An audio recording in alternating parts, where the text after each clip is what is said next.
Claro! A seguir está a continuação da história do espírito do jovem morto sem as mãos, agora com a presença de um aparelho K2 detectando atividades paranormais na mata. Prepare-se, essa parte traz ainda mais terror, suspense, assombração e elementos sobrenaturais. Parte 14. O detector K2 e a mata maldita. A noite estava espessa como fumaça. As folhas mal se moviam e o silêncio da mata era como o presságio de um lamento antigo. Dois moradores da região, curiosos com os relatos dos trabalhadores da fazenda, decidiram investigar por conta própria. Um deles carregava um aparelho K2, usado por caçadores de fantasmas para detectar campos eletromagnéticos, sinais da presença de espíritos. Eles caminharam pelas trilhas da Vegetal, onde o jovem havia sido encontrado anos antes, sem as mãos, jogado no meio do mato como um pedaço de nada. A culpa e o medo ainda ecoavam naquele lugar, e naquela noite o passado iria despertar. Assim que se aproximaram da árvore onde tempos atrás o trabalhador havia visto uma figura silenciosa debaixo dos galhos secos, o K2 começou a piscar. De verde, foi ao amarelo e depois ao vermelho. "Você viu isso?" disse um deles, segurando o aparelho com as mãos tremendo. "É ele tá aqui." De repente, uma brisa gélida atravessou o mato, mas nenhuma folha se moveu. O ar ficou pesado. O silvo de um gemido preencheu o vazio. "Tem alguém aí?" gritou o segundo rapaz, apontando a lanterna. Nada respondeu. Mas o K2 começou a piscar violentamente, sem parar. E logo depois as lanternas apagaram sozinhas. O mato ao redor começou a se quebrar, como se algo invisível andasse ao redor deles, cercando-os, espreitando. Não é bicho. Isso não é gente. E então eles ouviram os passos. Passos rápidos, atrás e ao lado e à frente. Os dois gritaram. Um deles apontou a lanterna recém-acesa para o tronco da árvore e viu uma figura agachada, com a cabeça baixa, sem as mãos. "É ele! É o jovem!" gritou. Quando ele tentou correr, o outro foi puxado para trás. Uma voz fria, como um lamento rasgado, ecoou dentro da cabeça deles. "Vocês estão onde não deveriam estar." Eles correram desesperados, deixando cair o K2, a lanterna e o pouco de sanidade que ainda tinham. Chegando na estrada de barro, sem ar, pálidos, juraram nunca mais voltar. O K2 foi encontrado dias depois, com a luz vermelha ainda pulsando, e os dados internos do aparelho estavam corrompidos. Desde então, dizem que aquele que se aproxima da mata com qualquer tipo de equipamento que detecte o invisível acorda com marcas nas costas, como se alguém tentasse arrastá-lo de volta para dentro da Vegetal. Recado final para o vídeo. Você que é inscrito, curta, comente e compartilhe este vídeo agora mesmo, porque se você não comentar, não curtir, o espírito do jovem sem mãos vai te visitar essa noite enquanto você dorme. E você que ainda não é inscrito, se não se inscrever agora, pode preparar sua alma. O K2 vai acender bem aí, no escuro do seu quarto. Prepare-se para mergulhar ainda mais fundo na escuridão. Aqui está a parte 15 da história do Morto Sem Mão, agora com terror psicológico, suspense sufocante, assombração intensa e emoção que aperta o peito. Uma verdadeira imersão em um horror que não se vê, mas que sente. Parte 15. A maldição do K2 e a voz sem dono. Após a última aparição do espírito, ninguém ousou entrar novamente na Vegetal. Mas bastou uma semana para que um grupo de exploradores sobrenaturais de fora da cidade, ao saber da lenda, decidisse ir até lá com câmeras, K2, microfones e coragem de sobra. Coragem essa que logo seria esmagada. A mata os recebeu em silêncio, como se esperasse. Nenhum vento, nenhum inseto, nenhuma ave. Só o som dos próprios passos e do medo prendendo a respiração.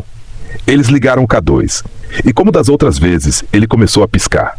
Mas dessa vez, nunca voltou ao verde. Ficou no vermelho. Travado. Um dos investigadores cochichou. "Tem algo aqui, e está bem perto." Ao apontar a câmera térmica para o fundo da trilha, uma figura de calor negativo apareceu. Ou seja, mais fria que o ambiente. Mas quando olharam com os próprios olhos, nada estava lá. De repente, o som de um sussurro direto no ouvido de uma das mulheres do grupo a fez desabar no chão. Me ajuda a sair daqui."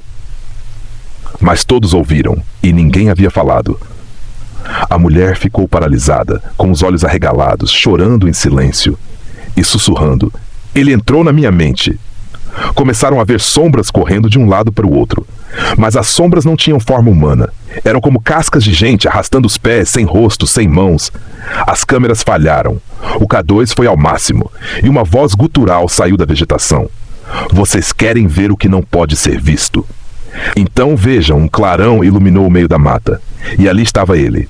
O jovem, sem as mãos, com o rosto rachado como cerâmica velha, olhos brancos e sangue negro escorrendo do peito, parado, olhando para todos. Mas ele não tinha boca. E mesmo assim, todos ouviram ele rir, dentro da própria cabeça. Um dos investigadores tentou correr, mas tropeçou e algo agarrou seu pé, puxando com força. Os outros o seguraram, lutando, e conseguiram tirá-lo. Mas ele ficou com marcas de dedos finos e longos no tornozelo. Voltaram para o carro em pânico. Um deles não parava de gritar. Outro ficou em estado de choque por 3 dias. A mulher, até hoje, acorda às 3 da madrugada, sempre no mesmo minuto, com o K2 piscando ao lado da cama. Eles gravaram tudo. Mas o vídeo desapareceu dos dispositivos. Só restou o áudio corrompido, onde uma voz distorcida repete: agora vou tirar sua alma. Recado final para o vídeo. Você que é corajoso o bastante para assistir isso até aqui, curta, comente e compartilhe, ou essa mesma voz vai chamar por você esta noite. E você que ainda não se inscreveu, o espírito está marcando o tempo, e ele só precisa de um motivo para atravessar da mata para o seu mundo. Não comente, não curta, não compartilhe, então feche os olhos e escute. Ele já está atrás de você. Perfeito. Vamos continuar a história naquela mesma má vegetal, agora mergulhando ainda mais fundo no terror, suspense e sobrenatural, com o uso do aparelho K2, detector de presença espiritual. Prepare-se. Continuação da história, parte final. A noite do K2 na vegetal.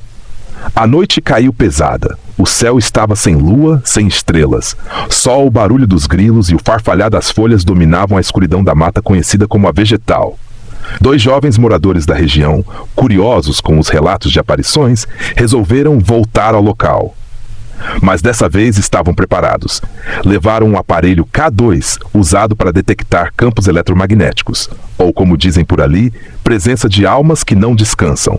Ao chegarem no ponto exato onde o corpo do jovem sem as mãos havia sido encontrado anos antes, o aparelho começou a piscar em vermelho. E não parava. Tem algo aqui com a gente, disse um deles segurando o K2 que tremia em sua mão. Escuta, tem alguém gemendo ali. Era o mesmo som descrito pelos trabalhadores da fazenda. Gemidos de dor, baixos, lentos, como se alguém estivesse sofrendo eternamente. Eles começaram a seguir o som. O mato abria lentamente diante deles, como se algo os guiasse. O K2 disparava luzes fortes, oscilando sem controle. De repente, a temperatura caiu de forma absurda. O suor secou. A respiração virou vapor. E então, viram ele. Abaixo do velho pé de árvore, o mesmo jovem, cabeça baixa, roupa rasgada, sem as mãos, parado, imóvel, como se esperasse por algo. Um dos garotos, tomado pela coragem ou pela loucura, se aproximou com o aparelho. Você quer ajuda? Ele perguntou. Foi nesse instante que o K2 explodiu em sinal vermelho, o ar ficou pesado, e uma voz gutural, distorcida, respondeu. Tarde demais. A figura do jovem levantou a cabeça. Os olhos estavam vazios, escuros como nada, e um grito horrendo ecoou pela mata, fazendo os pássaros noturnos voarem desesperados. Eles correram. Um deles caiu e jurou que algo segurou seu pé, mas conseguiu se soltar. Eles não olharam para trás. Nunca mais voltaram. Na manhã seguinte, ao voltarem com o pai de um deles, não havia nada. Nenhum som, nenhuma presença, nenhuma pista, exceto o K2 largado no chão, ainda piscando em vermelho. Aviso aos inscritos. Se você assistiu até aqui, curta, comente e compartilhe, ou o espírito do jovem sem mãos vai te visitar esta noite.